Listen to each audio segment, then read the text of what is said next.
তোমার কপালটা এমন খারাপ হইল কেন যে তোমারে কেউ ফিরাইতে চায় না? কেউ কেন বলে না যে রে আব্বা তুই না মুসলমানের ছেলে, তো তোরে যে কোনোদিন ফজরের নামাজে মসজিদে দেখলাম না, আরে তুই কেমনে রে মুসলমান? তোমারে যে কোনোদিন 5 ওয়াক্ত নামাজে দেখি না রে আব্বা।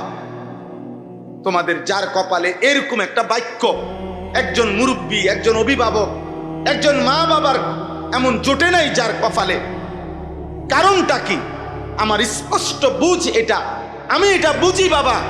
কারণ হইল তুমি হইলা এই সমাজের আবর্জনা, তুমি হইলা এই সমাজের ময়লা।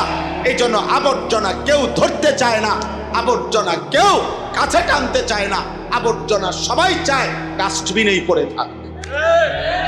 এজন্য নেশাখোর তুই এই সমাজের আবর্জনা, মদখোর তুই এই সমাজের আবর্জনা, নারী এবং জিনার ব্যভিচার অসভ্যতার নোংরামির সাথে যারা জুড়ে আছো, তুই এই সমাজের নাপাক ময়লা, তোকে ডাস্টবিনে ফেলে রাখছে এই সমাজ। তোকে কেউ ডাকে না।